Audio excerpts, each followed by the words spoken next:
welcome to Pluribus Unum's Fireside Chats. Not as good as FDRs, but hey, it's something.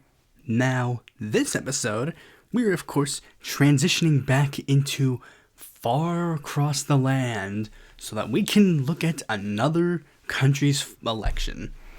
And we're doing one that isn't really covered as much. Well, I mean, I don't know if this specific one I think is covered a decent amount, but I guess it's the most covered of the area, because I know that a lot of people kind of ignore Africa for a plethora of reasons, and I myself am not immune to that. I haven't covered African politics as much. Go to my foreign election podcast series, see which countries I cover more.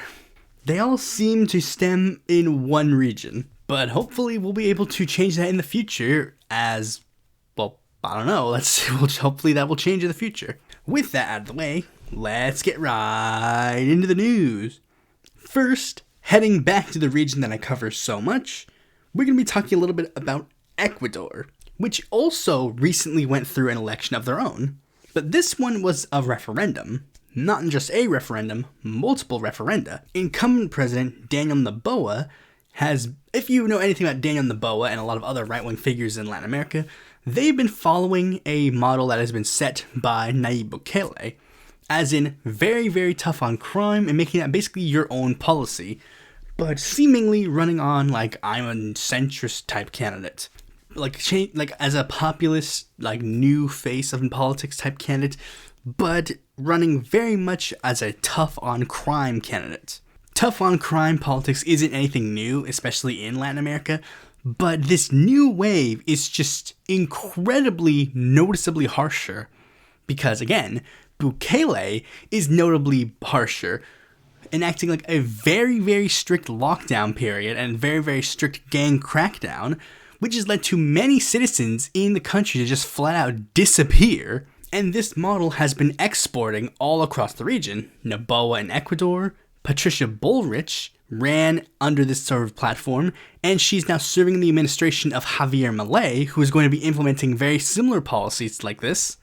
And Noboa recently did a referendum, which were 11 questions basically saying, hey, are you okay with me basically just becoming like an authoritarian dictator when it comes to crime? Which included things like expanding military and police powers, significant tightening of gun control, the transition of harsher penalties for terrorism, and loosening obstacles to the extradition of accused criminals, and lengthening prison sentences for convicted drug traffickers, like stuff like that. There was also one random question that was thrown in there that was in regards to labor, which is going to be a harsh anti-labor bill, but that was killed, and everything else was kept and, like, done happy. And it seems like literally just the entirety of Ecuador has just decided to bend the knee to Noboa in this capacity. And how do I know this? That's because former president and leader of the opposition, Rafael Correa, has decided to enthusiastically endorse this measure and told his party, if this measure goes to the chamber, I want you all to vote for it. But he also said oppose Noboa on basically everything else. But on this thing, give him your full-throated support. There are two things with that. One, completely unrelated, it was only until recently that I actually figured out that I have been mispronouncing Correa's name for so long. I have been pronouncing it for a long time, Rafael Correa, like it would end with an R-A, but it doesn't end like that. It's Rafael, it's spelled C-O-R-R-E-A, Correa. But I was thinking it was spelled C-O-R-R-E-R-A, Correa. The way I've been pronouncing it sounds similar enough that I'm pretty sure nobody noticed. But this isn't the first time that I've been mispronouncing a leader's name. At one point, I kept referring to the former socialist president of Chile as Michel Bachelet, but it is actually Bachelet. I don't know why I keep mispronouncing them, but that's regardless. Second, I don't know if this is a shift for Correa or not, because Correa was already a pretty, like, conservative-ish socialist guy. Like, he was already pretty right-wing on some issues, particularly social issues. But I don't know if this is necessarily a shift or not. There is potentially one silver lining, though. Noboa is only around for one more year, at least as of right now, because Noboa he was elected under a special election. He's only supposed to serve like this year and beginning of 2025, and then they hold a new election that was the regularly scheduled one. So there's a chance that maybe the Corredes candidates actually beats him this time. But I wouldn't hold it to, like, for some reason Ecuador is like the one nation that the pink tide is just like, we're just not gonna touch you anymore. Anyways, let's move on to the next story. Scotland is trying to become less based than it actually is, because currently their first minister, Humza Yousaf, might be facing a no confidence vote.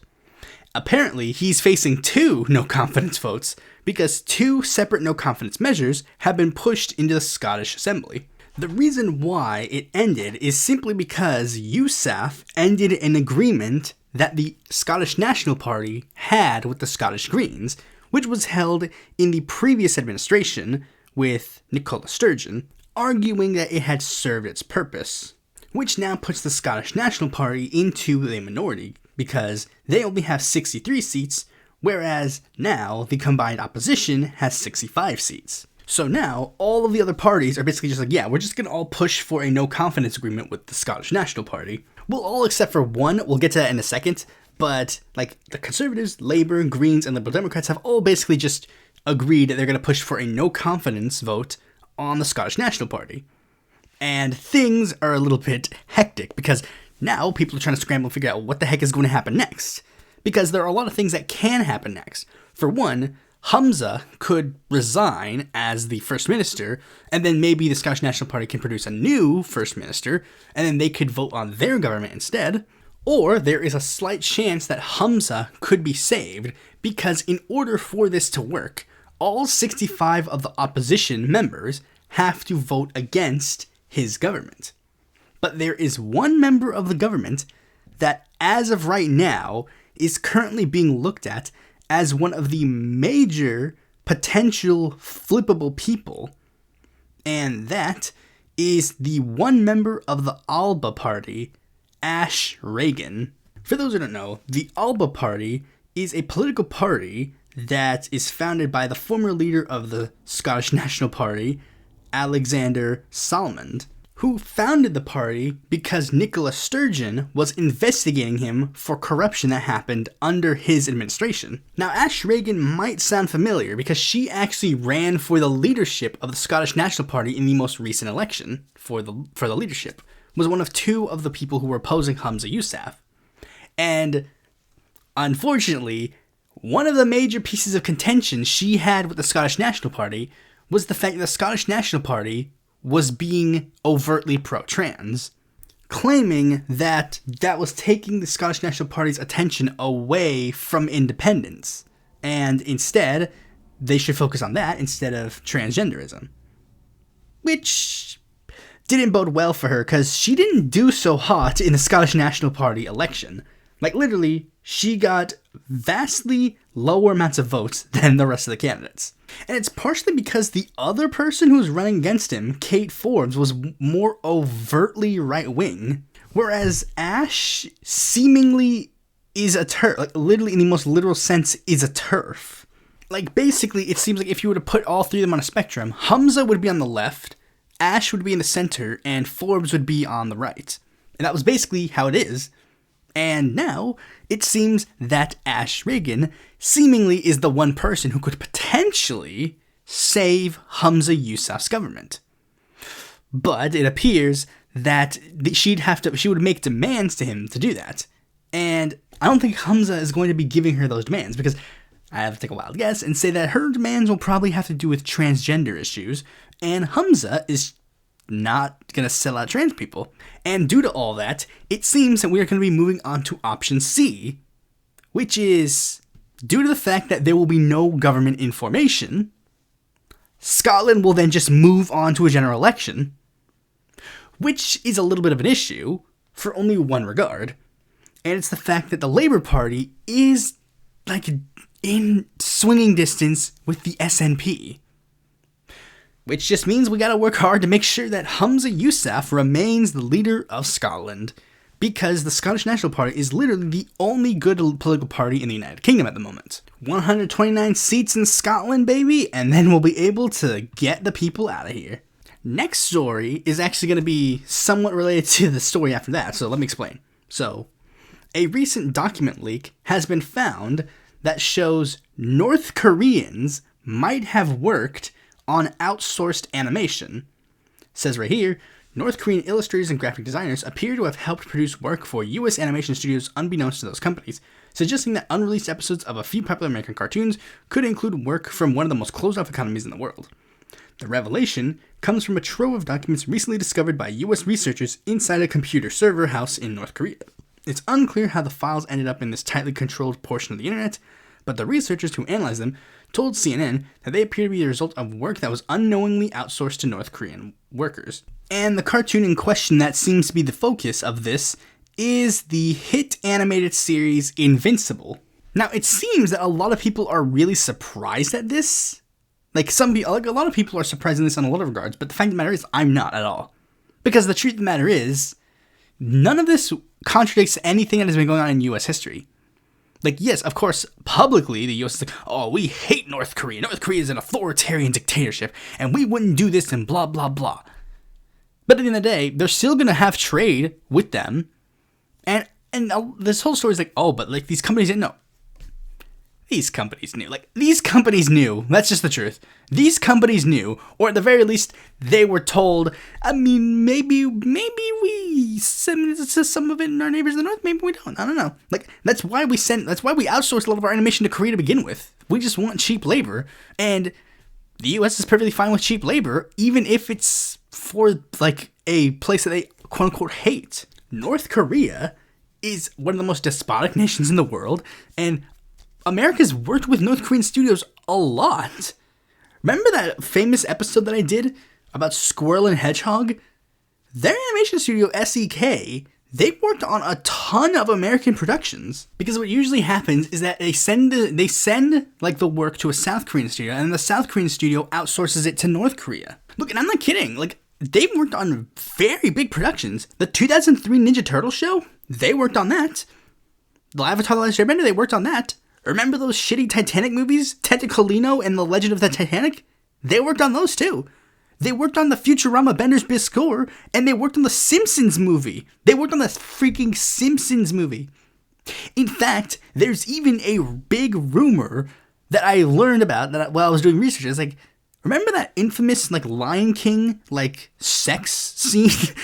It sounds weird out of context, but remember there's that scene where Simba sits down and then a bunch of petals fly in the air, and then everybody's oh, it says sex, and then the actual official explanation is no, you see, it actually says SFX, and it's I don't know, that seems a little weird. That really does look like an E. There's a theory that says, what if we're screwing up the wrong letter? What if the last letter isn't an X? What if it's a K, and it's a reference to SEK secretly working on it? I mean, I'm just saying, it's possible. America does all this, fucking stupid optics of, oh, we so oppose this thing and this company that this evil people do. But then when they benefit from it, they'll just completely turn it around and just do the exact opposite. Speaking of, let's move on to the next story. Joe Biden has banned TikTok. Alright. I mean, there's I mean, this is, nothing, to me, this is, basically, a nothing burger to me. For multiple reasons. One, it's just every single politician in Washington, D.C. has advocates for the banning of TikTok, except for literally the far left and the far right. Literally, that's it. The extreme fringes on both sides of the party, they're the only ones that don't advocate for the banning of TikTok for various reasons. The far right loves TikTok because it spreads a bunch of right-wing misinformation. It spreads conspiracy theories about Jews. It spreads nonsense about vaccines. It does all that stuff. The far left loves it because it lets youth express their support for certain issues like Palestine, Black Lives Matter, and all this other stuff. Every tool, it has its benefits, it has its flaws, it has all these things. When we have a website that literally convinces a generation of people that Helen Keller wasn't real, that's when it's because it's a thing. It's every website that has existed. It has had its positives, it's had its negatives. And a lot of people are trying to figure out, like a lot of people are trying to put reasons as to why TikTok is banned. Like, why they're trying to ban TikTok. Like, oh, it's a Chinese company, ergo it's banned. Or, oh, we're expressing support for Palestinians, ergo it's getting banned. It's like, guys, can it just be a lot of things at once? Like, there's some people who are trying to say, like, oh, they're trying to censor it because the evil woke media. It's like, that's fucking bullshit, because literally just like Trump literally advocated for banning TikTok. This is just, it's just a vapid nonsense now. That's why I'm just not on any side of this fucking TikTok debate. Because it's just like, under no circumstance do I really care. I mean, I don't go on TikTok, so it's completely irrelevant to my world. I mean, the only problem I have is that if a TikTok ban was going to happen, shouldn't it have happened sooner to like prevent all these other fucking websites from like implementing like TikTok copies? There are some who have criticized the effects that it might have on our children because like it might have lowered their attention spans, or might have lowered our attention spans. I don't fucking know.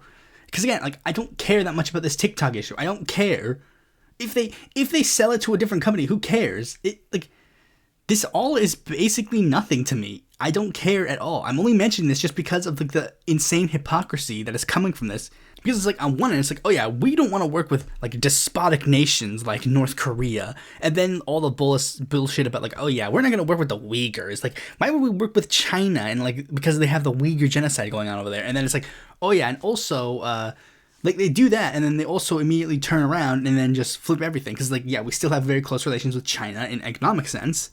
Our movie industry is basically controlled by China. I literally just saw a Family Guy joke that was literally just like, it was like a parody of James Bond, where, like, and then Peter's like, oh no, we need to be prepared to fight the country that we've chosen to make a villain that won't offend either America or China. Because that's true. Like, literally, just our film industry and all this stuff is dictated by a lot of Chinese interests, because China's an objectively bigger market. And we're way past the point where we can be questioning about whether or not China is dictating how American trends are, because they're just like, they do all of it. Literally every single product that we have is made in, like, China. So it's just like, because it's the cheap... Again, I guess I should just move on, because I'm just rambling at this point, because it's like, again, this is all nonsense to me. Things that aren't nonsense are the fact that Donald Trump's lawyer literally just said in court to Sonia Sotomayor that a United States president can legally order the assassination of a political rival. So, currently what is going on is the fact that Donald Trump is currently on trial. He's currently under like 15 different trials right now because he's committed so many crimes that he warrants 15 different trials. And one of the legal arguments that has been going on right now is the fact that, oh, can Donald Trump be tried for things that he did as president?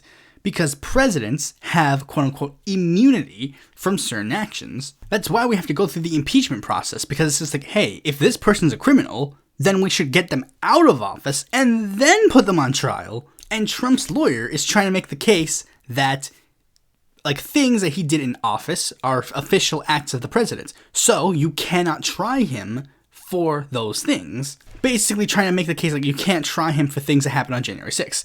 Even though I don't think any of those things are like official acts as president. Like, what? And then Sonia Sotomayor asked him very point blank, if the president decides that his rival is a corrupt person and he orders the military to assassinate him, is it within his official acts of which he has immunity? And then the Trump lawyer literally just point blank said that could well be an official act. It's like, what? This is like so fucking stupid. Like, the right is literally just running on, oh yeah, he should be able to do whatever the hell he wants. But there's small government, like, small government. Fuck off. Like, this is so bullshit. It's just so fucking bullshit. It's just like, oh yeah, we're in favor of small government.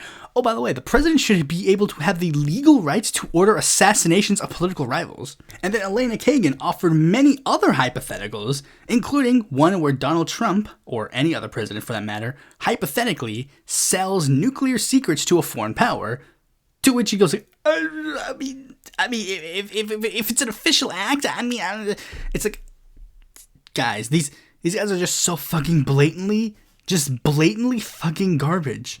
Imagine thinking that in the United States, that you literally think that the president should have the fucking right to order political assassinations.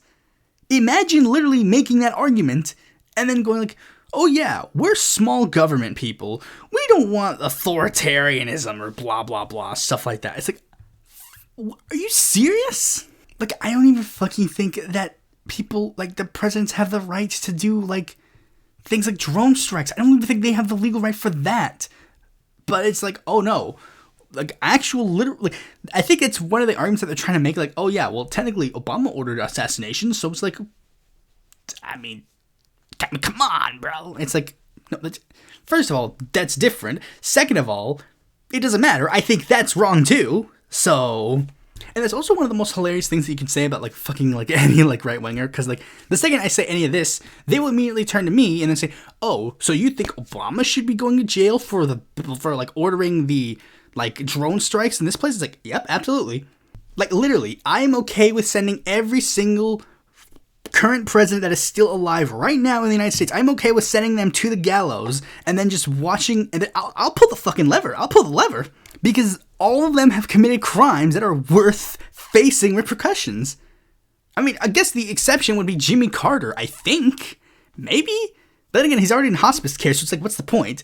It was the same thing when AMLO, like, tried to try, like, the previous presidents of Mexico. It's just like, one of them was, like, dying, and it's just like, what's the point? So yeah, that's all on that matter. So let's move on to the main topic of this video. South Africa.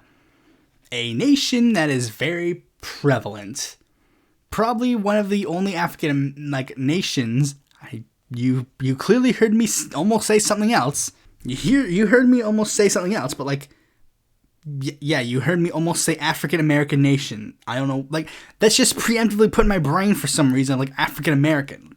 It's one of the few African nations that people know in the West. Like, of the African nations that we know, it's like Egypt, South Africa, Nigeria, Kenya, and Niger. And we only know Niger because a lot of people like to mispronounce it and say something else. Oh yeah, and I guess Congo, like Congo areas, like the Democratic Republic of Congo. I don't know if, like, I don't remember if there's multiple different Congos, but we know of the Congo. But outside of those areas, and outside of those nations, most people think of Africa as, like, basically, like, very, it's hard for me to just say, like, let's just be blunt and just admit it. A lot of people view Africa as basically a desolate continent. Oh yeah, I forgot Madagascar. That's another African nation. I forgot because it's an island. But yes, a lot of people have a very skewed perspective on Africa when literally just go to Africa and you'll see it's not the case. And South Africa is known for a lot of things. Some of which are really good, some of which are really bad, like the birth of a man named Elon Musk. Anyways, let's just get into the prelude of this South Africa. Now, the biggest thing most people in the West know about South Africa's history is a little known thing known as apartheid, the institutional segregation that was put in place in 1948. Up to that point, South Africa was a little, because this is one thing that I actually found interesting as I was doing research. Because in my mind, I thought apartheid was basically just there since the beginning, but it wasn't actually always there. Originally, South Africa's sort of segregation was a little bit different. It was basically unofficial segregation. Like, everybody knew, quote unquote, knew that the whites had to be on top and other people had to be on the bottom. But there was nothing officially on paper. And it's to the point where South Africa was actually on its trajectory into becoming, like, integrated. Like, it was actually on the road to integration. Because the one party was a party that was basically like, I mean, integration is kind of inevitable. And so basically he proposed that there would be a slow period of integration. But then a party known as the National Party came along and just went, hey, white people of South Africa, do you really want the blacks to be considered equals? So a lot of white people in South Africa were like, oh, you're right. So they overwhelmingly voted for the National Party. And the National Party, first thing they did was institute a system known as apartheid, where it was just on the book, literal, just point blank segregation. But when apartheid was implemented, a group known as the African National Congress got a heck of a lot more prominence. It was a group that was around in South Africa for a longer period of time, like I think since the 1920s, but it was now beginning to become more well known, especially since now the party, well, I think it was like a political organization at first, and then I think this is when it transitioned to be a bit of a party. And this group was starting to be led by more radical members. Originally, it was founded by people who were a little bit more like not normal, but like people who were like more closer to the center. But then younger radical leaders took charge of the party, and the party became a heck of a lot more prominent.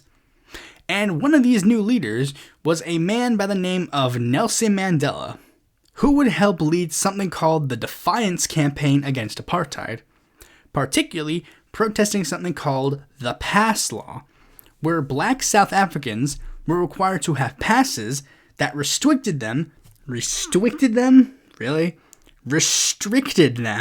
to certain areas of the country. The most common form of protest was to take these passes and burn them. A lot of people in America might understand this concept, as a lot of younger people in the 1970s burned their draft cards. The Defiance Campaign came to an end on March 21st of 1960, when 7,000 protesters in Sharpeville got into a conflict with the police, leading to 69 protesters being killed, which led to the ANC to massively shift its strategy, forming a paramilitary wing known as Mkhonto we Sizwe, and beginning a campaign of sabotage against the South African government, which would continue until apartheid ended, leading to the ANC to be branded as a terrorist organization, banned from the nation, and many of their leaders going into exile. But unfortunately, Mandela didn't get lucky, and he was arrested and sentenced to life in prison. I could go on and on about the fight to end apartheid, but the one thing you need to know is that it was a long process, and moves were only conducted to end apartheid after pressure from the worldwide community made apartheid unwinnable. Like, basically, the biggest government that was being pressured was the US government, because the US was very close with South Africa, and like literally it was just like, okay, we need to get them to be on board. And the Black Caucus in particular led a huge movement to get apartheid to be like hated in the United States. And eventually it did work, and eventually apartheid was slowly starting to end. And one of the first things that happened was they let Nelson Mandela free, and apartheid officially ended.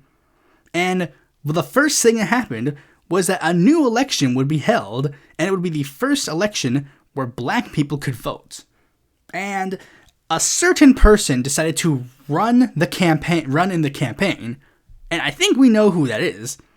Nelson Mandela was elected as president of South Africa, where he had a very positive tenure. Now, very early on, Mandela actually was very interesting from a lot of the other figures in his movement. One of the things that set him apart was after he was released from prison, one of the first things he did was he started making conciliatory gestures. Because, as you heard, Mandela originally started as a peaceful person, and then his strategy shifted into violence. But now his strategy is shifting back to peace. And not just peace and conciliatoryism. Literally to the point where during, this is one of the big things that happened. I was going to watch this before I did this episode, but I didn't. But there is a debate in South African politics where it was like him versus the National Party candidate, the guy who was slowly ending apartheid, but was still basically the head of the apartheid nation. What ended up happening is that during the debate, they were debating the issues, and he was kind of like race baiting to an extent, and then Mandela was just like, the thing that is different between you and me is that I don't see race. And he was basically and one of the things that he did was he reached out his hand to the apartheid leader and said, I will work with you no matter the results of this election. And he, according to South African media, which was predominantly white, was very much like, oh, the white guy was winning the debate. That was until Mandela did that gesture. So immediately it's like, oh, so it completely changed. Because one of the things they were trying to run on is oh, Mandela's going to be like this evil radical. He's going to do this and do this and do this. Basically trying to paint him in the way that they would previously. But it didn't work because Mandela changed his rhetoric and changed his strategy. And it led to people all across the political spectrum in South Africa to actually like him. But unfortunately, it wouldn't end up lasting because when Mandela was trying to actually implement his actual policies that he wanted to do, the white South Africans were a little bit like, we don't like this. No, we don't like this. You're doing socialism. Scary. Which, I mean, I find it odd that the guy, like, you literally elected a guy who is a dual member of the ANC and the South African Communist Party, and you're surprised, like, man, this guy's governing as a socialist? That's crazy. And it even got to the point where the leaders of the National Party were literally just saying, like, man, why can't Nelson Mandela treat us as equals in his government? And it's just like, bitch, you guys led apartheid. Oh, forgive me that you're being, like, discriminated against, apparently. Like, what? Now, despite this, most people generally agree that Nelson Mandela was a good president. But what's very interesting is the fact that he actually chose to not run for re-election. I guess because he thinks that he served his purpose as leader of South Africa. Like, I'm more of, like, a figurehead that is trying to transition us back into a good, thriving democracy. Which some people might even argue didn't necessarily work, because what ended up happening is that the ANC basically became a political dynasty in South Africa due to its extreme popularity for being the party that ended apartheid, with electing 3 different presidents over the course of 20 years. First, we have Thabo Mbeki, who was controversial due to the fact that he was of the ANC's right wing, which shifted the party to be a bit more social democratic to even a degree neoliberal. Then, after his tenure, came the presidency of Jacob Zuma, a person who was appealing to the party's left, but was also an extremely controversial and corrupt figure. He used public funds to build a swimming pool in his house. He had multiple corruption charges, one of which from the ANC's next president. And one of the biggest things that made people turn off from Zuma was the fact that he was controversially acquitted for raping a woman.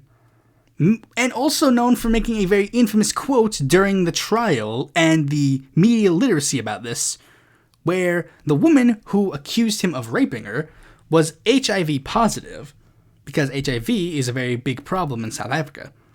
And he, claimed that he was not HIV positive, because after he had sex with her, he showered, so he doesn't have HIV anymore.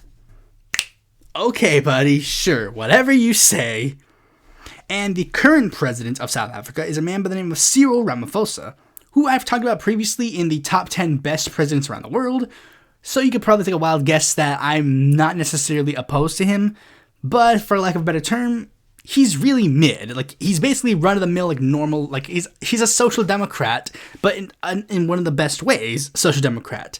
So, yeah. Now, as for the election itself, there are a couple of issues that are very prevalent in this election.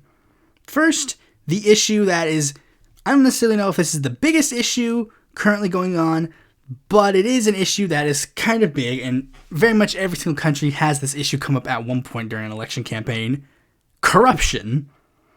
Despite the fact that South Africa is basically right next to the global average in regards to corruption, there has been a lot of allegations that the ANC is corrupt, with the most recent investigation, called the Zondo Commission, going in depth on the various issues of corruption that the ANC has gone through.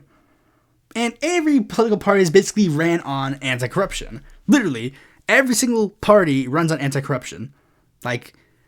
Without getting too much into details about the parties yet, the right wing says that the ANC is corrupt, and ergo, we're going to be the ones who fight against corruption. The people to the left of the ANC says the ANC is corrupt, and also the right wing people are corrupt, so we're going to fight against them. The ANC says, hey, everybody has done a little corruption here and there, we're going to try and fix the corruption within our own party, and the corruption in everyone else's parties. Land reform. Land redistribution is a prominent thing that has been going on in South Africa. And recently, the ANC tried to pass an amendment to the country's constitution to allow for land expropriation without compensation, but it failed.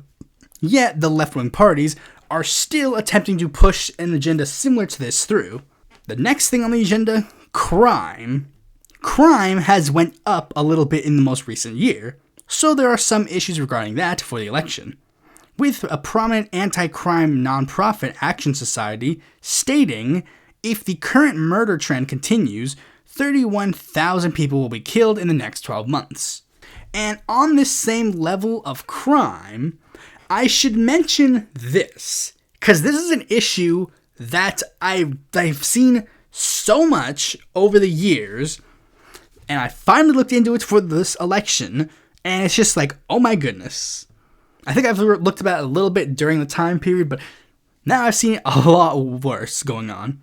Okay, so for those who don't know, I'm referring to the South African farm attacks.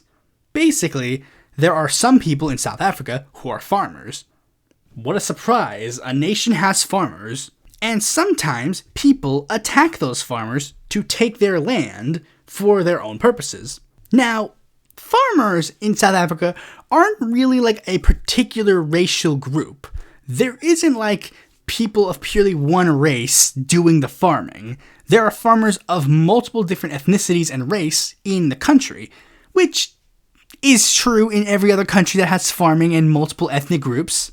However, reactionaries in the United States have tried to make the claim that the South African farm attacks are actually anti-white racism and a push for the white genocide. My guess is that they either believe that the South African government is intentionally involved with this, or that it's just like, oh, the blacks in South Africa are fighting to take away the white people's farms. My guess is they probably believe a little bit of both. But again, neither of it is true. Like, when you actually look into South African farm attacks, it's not like purely white, like against white people. There are black farmers in South Africa too that also get attacked. Like, and this has nothing to do with, it has nothing to do with race. It has to do with the fact that people have land that is worth money. But the problem is, like, reactionaries in South Africa literally just point to the fact that white people get attacked and just completely ignore black people getting attacked. Even to the point where literally during one of the biggest protests about this issue, a lot of people literally just flat out ignored black people who were affected by this and flew the apartheid-era South African flag. Energy, the state-run electric company, Exxon, has had an issue with something called load shedding, where they cause intentional blackouts to prevent overusing the electric grid. While this has been going on to an extent since 2007, it's gotten noticeably worse since 2020. While many things have been done to try and fix it, particularly adding clean energy to the mix, it's still a little bit of an issue. Cape independence. Right-wing parties support the independence of a Western Cape province, which is coincidentally one of the most white areas of the country and also one of the most right-wing areas of the country. Coincidence that that's the area they really want to just like get out of South Africa. I wonder why they want to leave South Africa so much. And last but certainly not least, foreign relations.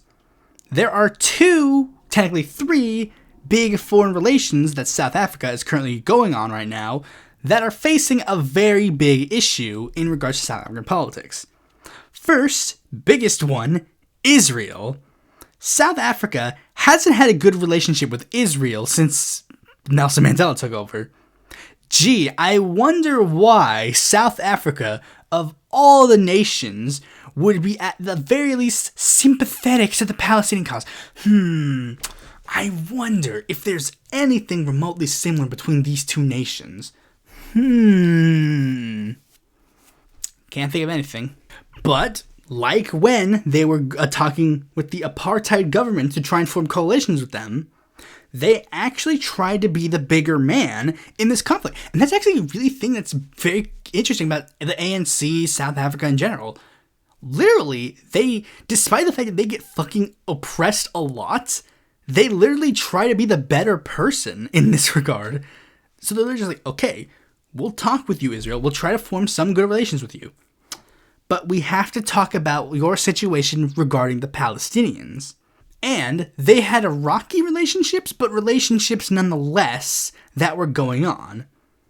That was until the Great March of Return protest, which for those who don't know was a protest that was organized to protest against like Israeli apartheid. And then the Israeli government literally just like and killed a bunch of innocent protesters, including children and disabled people. And then right on cue was like, oh, you see, all these innocent protesters, you see, they were actually Hamas. You see, Hamas organized this to trick people into thinking that Palestinians, like, want peace and things. So that's why we had to, like, kill all these people? Like, oops. And then South Africa was just like, okay, fuck off. And then they just, like, nope. To the point where they, like, withdrew their Israeli ambassador in 2018. And then, due to the most recent conflict, they've officially ended all relations with Israel until a ceasefire has been, like, initiated. But what's funny is, like, when that news came out, I was doing research for that when that came out. I was like, oh yeah, wait. I literally just noticed, like, they didn't have, like, an ambassador or anything. They didn't have relations. Like, due to the fact that they didn't have an ambassador, their relations were effectively severed. But it was, like, in the realm of, like, oh, we could technically put it back later.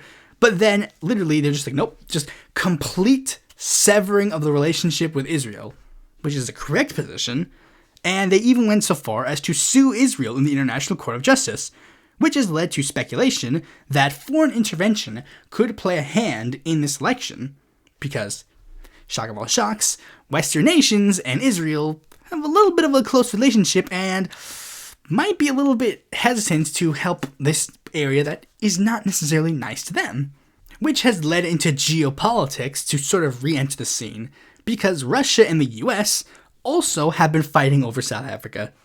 They both have ties to South Africa, but nowadays, it seems like South Africa is having a little bit of a problem maintaining those ties. See, currently, like, because again, South Africa is part of, like, the non-aligned movement, and it's just like, yeah, we will work with whichever side we think is best for both of us for the time being, and they work with both sides. But now, we're sort of entering a little bit of a Cold War, to an extent, so it's just like, okay, they need to quote-unquote pick a side, and unfortunately, they keep doing things that might, like, make certain sides not like them as much. Particularly, the US is a little bit mad because South Africa does this thing called BRICS, and then also attacks their best buddy Israel, and the US and South Africa are starting to, like, drift away. Alright, so let's move on to the parties that are going to be major players in this election. Okay, so despite what I've been saying, and despite the fact that ANC's basically been ruling, like, as a one-party state in South Africa since the foundation of the country, South Africa actually has a multi-party system. However, due to multiple factors, again, the ANC, the African National Congress, just has too much of a stranglehold over the politics. But recently, some things have been happening that are changing things up. So let's just get into the parties. First, we'll just talk about the ANC. I've been talking about them for a long time, so there's not much else I can really say. They are a social democratic African nationalist party that is the mainstream one-party system party of South Africa. Their presidential candidate is Cyril Ramaphosa. Now, let us remain on the left side of the aisle, because now we have two major left-wing parties that have risen to oppose this, like, the ANC. First, we have Umkhonto we Sizwe. You might recognize that name. Spear of the Nation, which is the name of the ANC's paramilitary group back in the day, but now it is a completely separate political party that uses that name because they're trying to maintain, like, they are an extremely new party that split from the ANC, claiming that Ramaphosa is a betrayal to the ANC's ideology, and that they represent the true interests of the ANC. The party didn't seem to be doing well at first, because there are actually a lot of parties that are like far left, like parties that split off to form like, oh yeah, we oppose the ANC from the left. Like, that happens a lot in South Africa. Like, I mean, I literally just did a quick, like, look through of the parties on Wikipedia, and of the parties, 11 of all the parties listed there that are, like, currently active, 11 political parties listed there are, like, registered, like, have underneath the name split from African National Congress. Not all of them are for left-wing purposes, but this one is. Like, and most of them, like, fade away. Like most of those are, like, in the, like, doesn't, like, nobody cares about one. Like, the parties that exist but don't do anything. And this party was originally going to be considered part of that category. That was until Jacob Zuma made the stunning announcement that not only would he be voting for this party in the upcoming election, but he would also join the party and then became the party's presidential candidate in the upcoming election. So now people have to take this party seriously because this party actually has the chance to do something. The party's ideology is a quote-unquote left-wing populist and Zulu nationalist, but I think it's just basically Zuma. Like, I guess technically, to an extent, Zuma does believe that he is a radical leftist, but the fact of the matter is, like, I mean, he's not really that well liked in the left wing. Although, funnily enough, it's very funny because, like, I guess I'll just move on to the next party so I can explain why this is funny. So the next party is the one that you all probably are a lot more familiar with, and it is a party that's been making the rounds on Twitter for a lot of things, and it is the Economic Freedom Fighters, a Marxist-Leninist and black nationalist party that was founded by ANC dissidents. And their presidential candidate and leader is a man by the name of Julius Malema, a fascinating figure in South African politics, who essentially eclipses his political party in prominence because he's just so fucking interesting. And for this, I think I'm just going to go full on in a biography mode for Malema specifically because he's like, yeah, Malema was the leader of the youth faction of the African National Congress. And as is typical, left-wing factions in political parties are usually more radical than the leaders of the party. And like at the time, the leader of the party was Zuma, but Zuma was already considered like a left-winger in his own party, so Malema just became a lot more outspoken, but he was very much outspoken in a sense that he was like super pro-ANC. Like, he would literally just be like, yes, I am 100% behind Zuma 100% of the time. Me and Zuma are brothers and blah, blah, blah, all that stuff. But unfortunately, he just kept doing a lot of controversial things. And I think one of the biggest things that happened was that he threatened a journalist who was being controversial to him and be like, I will throw you out of here and I'll like fight you or something. So then the ANC just basically went like, yeah, this dude's kind of cringe. So we're just going to kick him out of the party. Yo, bye-bye. And he's like, what the fuck, man? I've been a loyal member of your party since I was 9 years old. What the fuck? So, in response, he decided to just go, okay then, I'm going to form my own political party.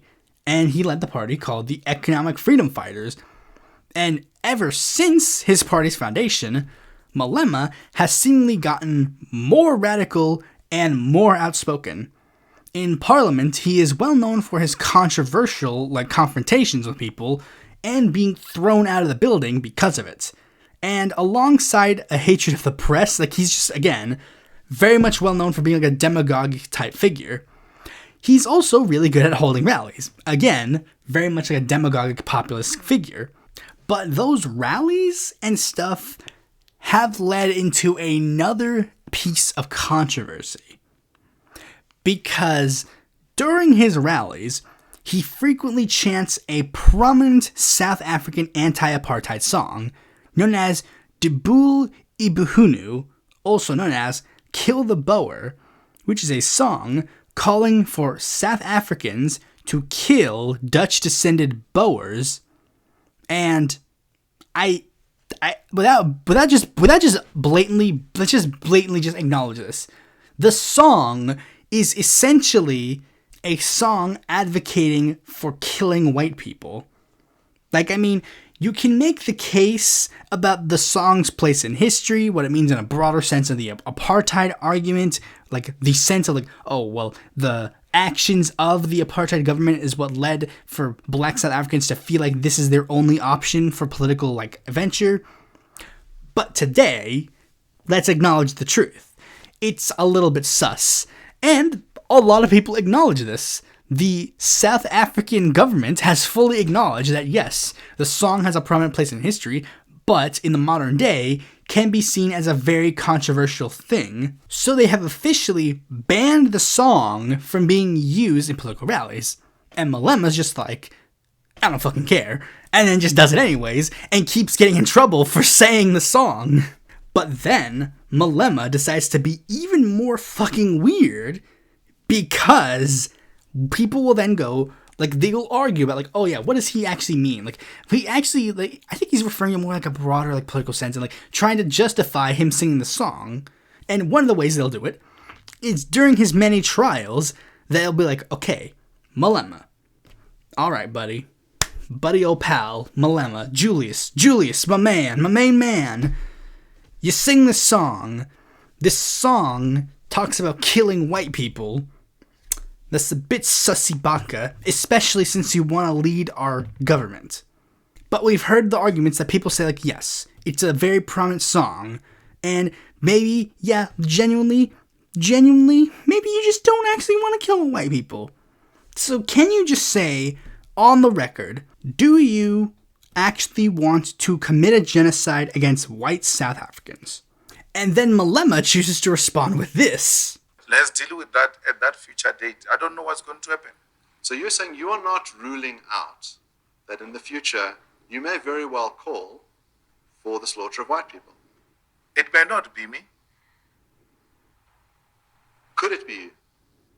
It could be me, yes, but it may not be me.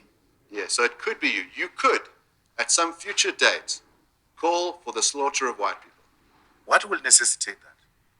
You tell me. I don't know. Why would I do that? You've said you could do it in the future, is that correct? I can't guarantee that I can't do it or I won't do it. So right now, so I'm not ruling out that possibility. If I asked you to pledge, to say, I will never call for the slaughter of white people, would you make that pledge? I will do it with ease. Make that pledge. Why would I do that? I'm asking you to make that pledge. I will do it. I won't do it. Make the pledge. I won't do it. You won't do it? Yes. I understand. Just listen to that fucking word salad again. Like, literally, it's just like, he says, like, oh, why would I order the slaughter of white people? Like, what would cause that? I mean, why would I do that? And he's just like, oh yeah, well, then can you say no that you won't do it? It's like, yeah, I'll say no. Okay, then do it. No, I'm not gonna say that. It's like, it's just so, he just does all this weird finagling. It's like, he doesn't need to. It's just like, I mean, to an extent, it might seem like kind of understandable to an extent, only if it's like, this is like his 15th time being asked. The problem is, it's just like, I mean, this one's a very simple, like, yes or no question. I think this one is a lot more simple than any of the other issues. He could have also tried to do, like, a thing where it's, like, transitioning to talking about other issues. Like, the reason why you are doing this to me is because you are afraid of my policies and what my policies will do for the black South Africans. Like, he could just do that, and it's just like, okay, then it might be, like, somewhat salient of a critique of that type of, not, like, stuff. But if you want a broader sense of basically any other, like, policies that the EFF is supportive of, they support Hamas and say that should they become the president, they will give all their funding to Hamas. They support Russia. They praise Gaddafi. They are, as the party's, like, ideology suggests, broadly Marxist-Leninist and stuff. They've been very critical of other racial groups within South Africa. You've heard them talk about the whites. They've also talked about Indian South Africans. They've also talked about other, like, South Asian South Africans. Like, but one of the things that has been very interesting is the fact about LGBTQ people, because their party is really fucking weird in regards to LGBTQ. Like, the difference between, like, the Vosh video that he goes over this is that he doesn't actually go over the situation about the EFF and LGBTQ people. But if you actually look at them, it's very fucking weird. Okay, so on paper, Malema and the party are opposed to LGBTQ persecution. Allegedly, they are opposed to LGBTQ persecution. One of the biggest things is that that's like one of the few groups in South Africa that they have actually tried to maintain close relations with minus Africans, like, in the nation. Like, obviously black people, they maintain that good relation because they're the Black Nationalist Party, but, like, they also try to have some close relationships with homosexual people, like LGBTQ people. Even to the point where they led protests against, like Uganda's anti-homosexuality bill. And we're literally like, I think Malema literally like on the radio is like, we will protect our gay brother and sisters. And it's just like, that seems interesting. But what's weird is that there are two things that are just like really contradictory in that regard. For starters, they have, like, this is actually not the only economic freedom fighters party that exists. They actually went to Nambia to help found another economic freedom fighters party. And the Nambia EFF is super fucking homophobic. And yet, despite this, those two groups maintain close relationships with each other.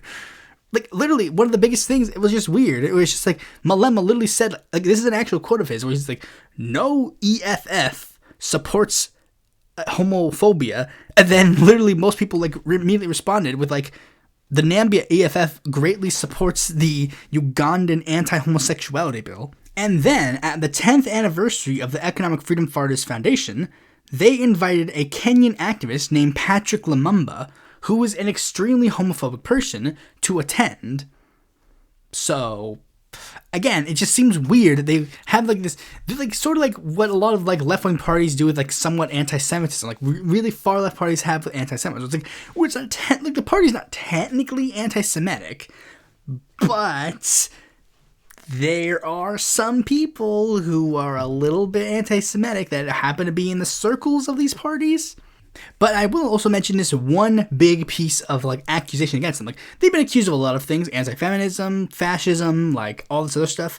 But one big accusation that has been levied towards the EFF is the fact that this party has close relationships with the ZANU-PF, a party in Zimbabwe led by Mugabe, with the ANC making accusations that the Zimbabwe government and ZANU have actually been using the EFF to destroy the ANC, and trying to big spoiler, because coincidentally, the ANC, when they lose seats, the EFF starts gaining seats. With some accusations that these two parties are going to play major spoilers for the election. And while these two parties are siphoning away support from the ANC, on the other side of the aisle, parties are actually doing something a little different. They have formed something called the Multi-Party Charter, a quote-unquote big tent coalition of right-wing parties that oppose the ANC and the EFF. The parties in question, like some of the major parties in question that are part of this coalition are Action South Africa, a libertarian and anti-immigration party, the African Christian Democratic Party, a Christian democratic political party, the Freedom Front Plus, a conservative party to push for the interests of Afrikaners, white Africans, is apparently the party that is leading the literal, like, ethno-state idea that is being proposed, and the Inkatha Freedom Party, a conservative monarchist political party that used to be a far-right militant group, and the Democratic Alliance, a conservative liberal political party that is broadly, like, multiracial, but at the moment is led by a white guy. The platform of this multi-party charter is the South African Constitution, rule of law and equality before the law, decentralizing the power of government, a transparent government, zero tolerance towards corruption, efficient spending of public money by government, an open market economy, evidence-based policies, promoting non-racialism and unity in countries' diversity. Now, the thing about the multi-party charter is that it is technically not an actual formal political alliance. It's literally just, again, a multi-party charter. Like, basically all these parties agree that no matter how the results end up, they're all going to try and form a coalition with each other in order to prevent the ANC, or in a very off scenario, the EFF, from taking charge. Because the EFF, despite the fact that it is removed from the ANC, they will effectively form a confidence and supply relationship. Like, they won't, like, they'll basically, like, push for a lot of the same things that the ANC does, but only, like, the left-wing stuff. But you may notice this, like, since all these parties still are divided amongst each other, there is a little bit of a problem. Like, again, especially with all these parties seemingly having different ideologies, sometimes a little hard to focus on, like, a concrete thing. Well, that's where the leader of the Democratic Alliance, John Steenhuisen, has decided to take charge, and it's effectively told all of the people in that coalition And people who, voting blocks of this coalition, he's effectively told all of them, hey, don't vote for any of the other fucking parties in my coalition. Only vote for the Democratic Alliance, because do you really want scary black man to be in charge? Oh, I'm sorry. I mean, not scary black man. This coalition, this bloc, is effectively for white South Africans to push for their quote-unquote non-racism or something. And as I've mentioned before, this election is going to be a little bit interesting because of one sense. The fact that there are two big parties that are effectively taking away support from the ANC. Meanwhile, the other side of the aisle, the right side of the aisle, is, on paper, trying to become more united. And the last let's just look at the last election polls. Like, the day the election happened, the ANC won 57% of the votes, and the Democratic Alliance got 20% of the votes. Pretty big gap, not gonna lie. We understand that. Just look at any poll about the ANC and South African political parties, and there's like a huge gap between the ANC and whoever gets second place. Usually the right-wing white party. But as we look at the polling going forward, we've noticed that the numbers have slowly started drifting downwards. Like, the most recent polls that have been conducted are, let's look at the polls for 2024 in general. Alright, so first there was a January poll that had the ANC at 41% with the DA at 20%. Then in February, the ANC had dropped to 39% to the DA's 27%. Then, at the beginning of April, 37% to 25%. And the most recent poll that has been conducted is 40.2% and 21.9%. And if you look at the results for the other parties, EFF has around 11.5 and the MK has 8.4. So a lot of people are like, okay, so they're starting to see some issues and starting to see where some of the numbers are starting to go. With many people pointing out the fact that this could potentially be the weakest that the ANC has ever been in South African history. And there's even some provinces in South Africa, Gauteng, KwaZulu-Natal, and Western Cape, that are actually starting to shift away from the ANC because of the other parties that are getting momentum there. KwaZulu has even had the MK leading the province, so they might actually win a province. And it's drifting away because some of the polls, some of the areas are okay, so the splitting of the votes are what's leading to potentially the DA to take over this province. Some of the places, it's not necessarily just, it's just going all over the place. And it's this is going to be a game changer for South African politics. I still think the ANC is going to win. I think the ANC's lead is just too big right now to actually be to the point of losing this election. But this could play major games for the next election, 2029. Because, as much as I acknowledge that the ANC is the best choice in the race, I 100% endorse the ANC. I do believe the ANC is the best choice in the race, and that people who are in South Africa who are watching this should vote for the ANC. But I also acknowledge this fact. The ANC needs to do a lot of improving to get people back on its side. The fact that people are going to places like the EFF, and that they're even getting to the point where they might actually let the DA win, is a bit troubling. Alright, so with all that, that's pretty much all I have to say.